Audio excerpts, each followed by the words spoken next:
Přátelé, já vás zdravím a dneska bych vám chtěla představit valenční test od firmy Zinzino. Proč tento test? Protože tento test je schopný vlastně zjistit stav vašeho organismu.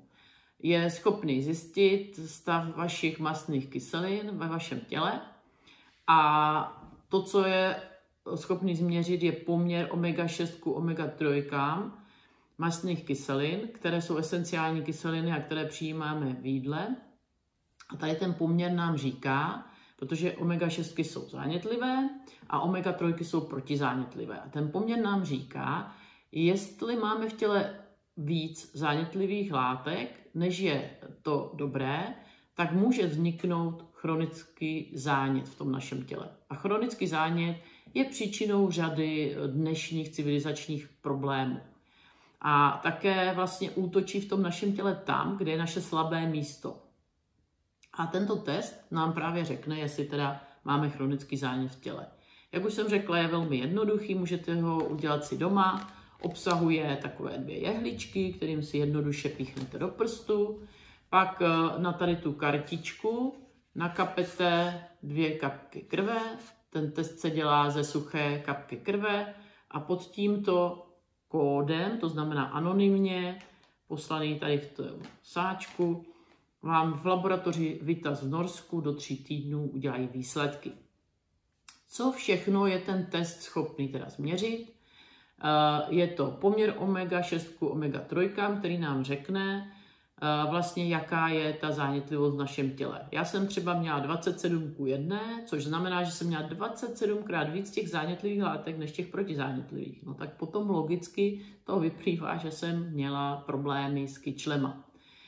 Jak už jsem říkala, ten zánět se vždycky jako vlastně dá tam, kde je to naše slabé místo. U někoho jsou to alergie, astma, u někoho právě artrózy kloubů, u někoho to můžou být psychické problémy a třeba vysoký krevní tlak. Co se týče dalších výsledků toho testu, tak ještě změří index omega-3, který když máte po 4%, tak je to vlastně velmi kritické a právě jste velmi málo odolní proti těm chorobám, které jsem zmiňovala. Pak ještě je schopný změřit vlastně propustnost našich buněk. Co to je?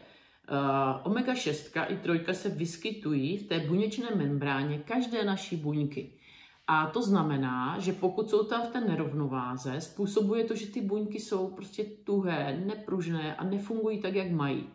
No a když je ta buňka tuhá, nepružná, ta membrána, tak vlastně ona neumí přijímat ani živiny do té buňky pořádně. Prostě vyjíte dobré věci, vyjíte vitaminy a nedostanou se dovnitř.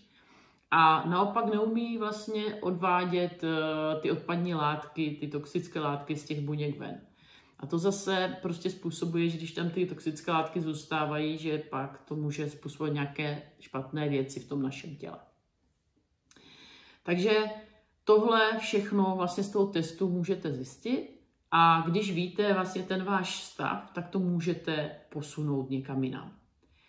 Proč k tomu vůbec dochází, je z toho důvodu, že omega-6 i 3 jsou esenciální kyseliny a ty vlastně přijímáme v jídle. To znamená, záleží na tom, co jíme. Jenomže dneska, když máme spoustu průmyslově zpracovaných jídel a vůbec jako to, jak se ty potraviny připravují, jak se pěstují, jak se chovají dneska ryby a podobně, tak ovlivňuje tu kvalitu. To znamená, my ani nevíme, kolik sníme těch omega-6 někdy v té stravě. Jaký je ten losos? Má vůbec v sobě ty omega-3? Protože třeba omega-3 jsou v avokádech,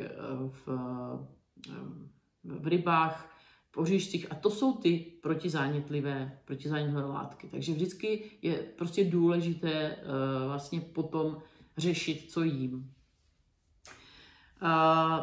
My jsme nastaveni na nějaký ten poměr 1:1 ideálně, ale poměr 3:1 omega-6 k omega-3 už je pro to naše tělo jakoby dobře fungující. A to, co vlastně se děje ve světě, díky tomuto testu, který už bylo uděláno přes 1 milion, se zjistilo, že ty poměry jsou někde 15:1 a výš. To znamená, že je logické, že pak máme vlastně ve světě tolik infarktů, mrtvic, alergií, prostě tady těch různých věcí. A když potom přijde nějaký třeba covid, tak nejsme prostě odolní vůči tady těm infekcím.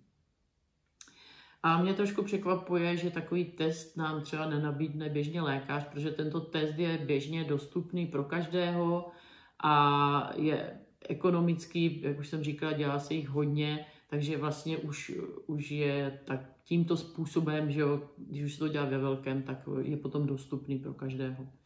Takže pokud vlastně vás to nějakým způsobem zaujalo, tak u videa najdete odkaz, klikněte tam a můžete se podívat na video, které je širší tady o tom tématu a které vám kromě toho řekne, že se můžete otestovat a zjistit vlastně váš současný zdravotní stav díky mastným kyselinám a ještě vám jako ukáže tu cestu, jak třeba se z toho můžete dostat, pokud budete mít zájem.